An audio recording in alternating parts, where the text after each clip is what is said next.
We entered the city by the Avenue Jules Ferry, a magnificent tree-shaded boulevard named in honor of the French statesman responsible for the occupation of Tunisia. Since the coming of the French in 1881, a new modern Tunis has been built, quite apart from the original native city, so that today there are two distinct centers, the French and the Arab. And the Tunisian may adapt himself to Western civilization if he chooses, or retain his old mode of living within the Oriental town. The Avenue de France, favorite promenade and important business thoroughfare, leads to the Porte de France, the principal entrance to the old city.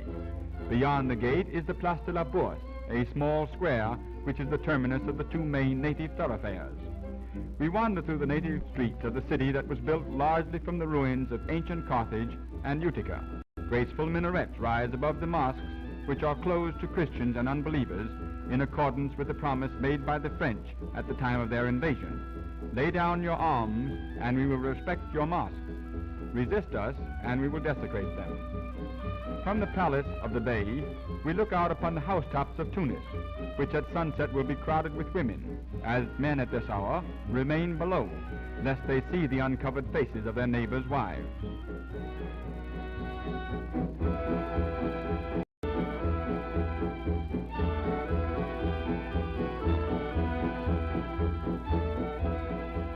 The baker chooses a busy spot in the open, and there sells his unwrapped bread.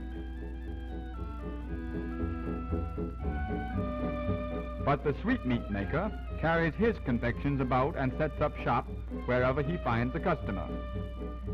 Sticky candy made from dates and nuts.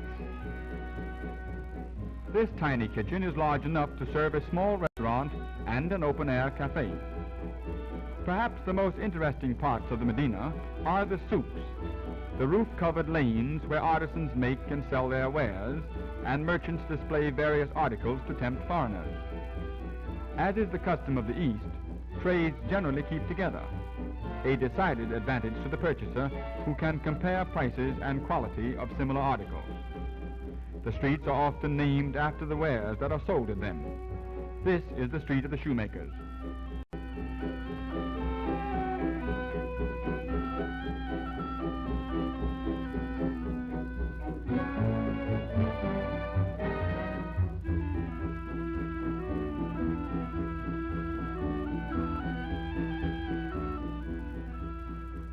The white robes and the black mask-like veils of the Muslim women create an impression of eeriness, which is perhaps the most lasting of all that we carry with us when leaving Tunis.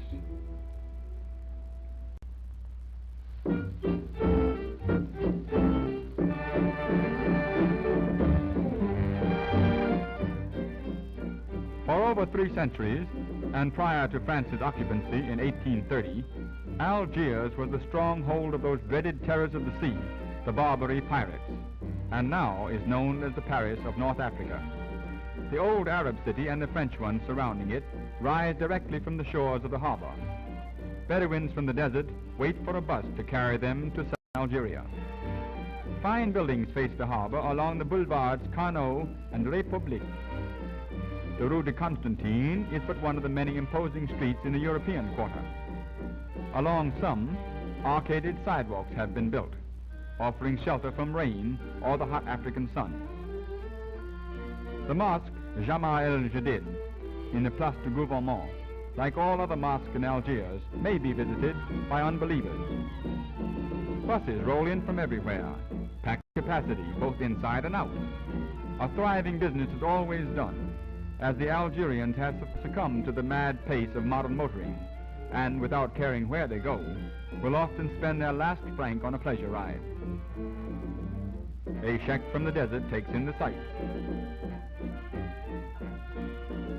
Muslim women in Algiers continue to wear the veil and run for cover when the evil eye, a camera, appears.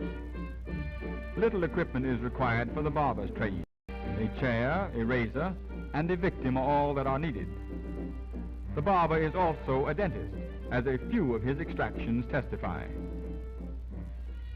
The Kasbah quarter appears today very much as it did when the pirates ruled and pillaged Mediterranean shipping. Many of the narrow streets which zigzag up and down through the hilly town, or merely series of steps.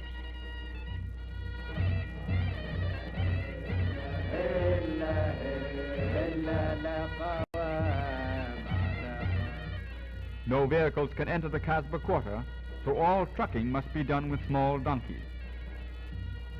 Over some of the streets, the upper stories of the houses meet.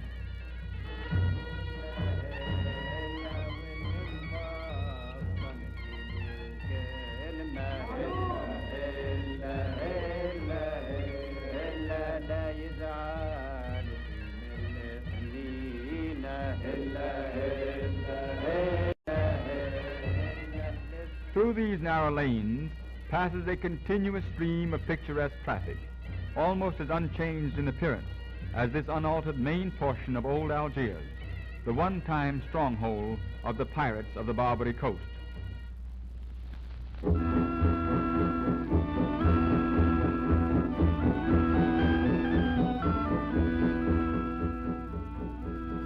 The most conspicuous landmark of Rabat is the unfinished Hassan Tower. From its summit, we look down upon the walled city of Old Rabat, situated at the mouth of the river Pouregre on the Atlantic coast.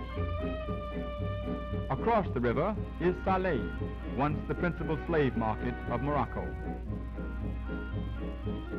The walls of Old Rabat are still well preserved and effectively separate the Moorish city from the modern French one.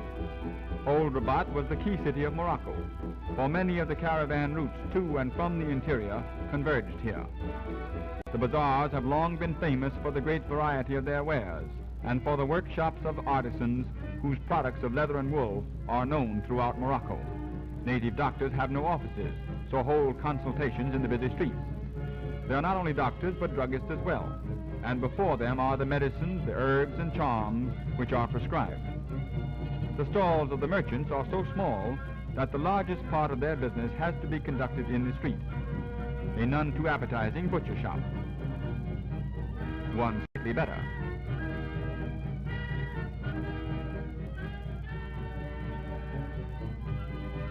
A grocery.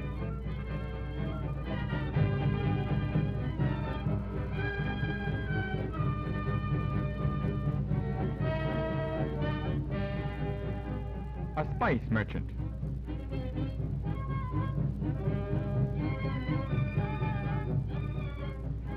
The flowing cloak-like garment worn by the Moroccans is called a burnous.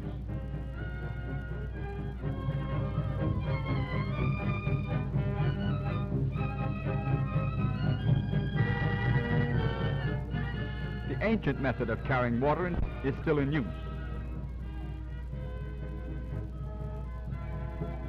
A drink for a thirsty one.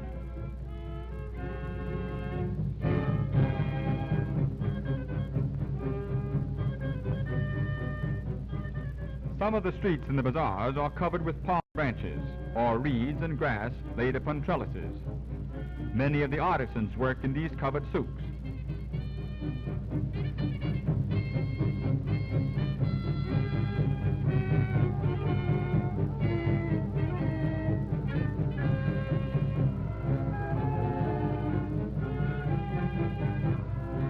Boys begin learning a trade when young.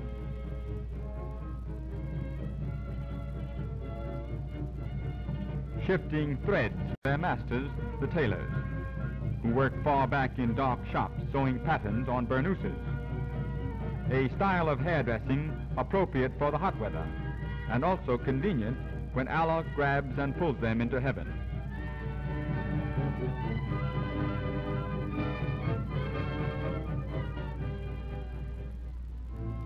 Just outside the walls of Old Rabat is the palace of the Sultan.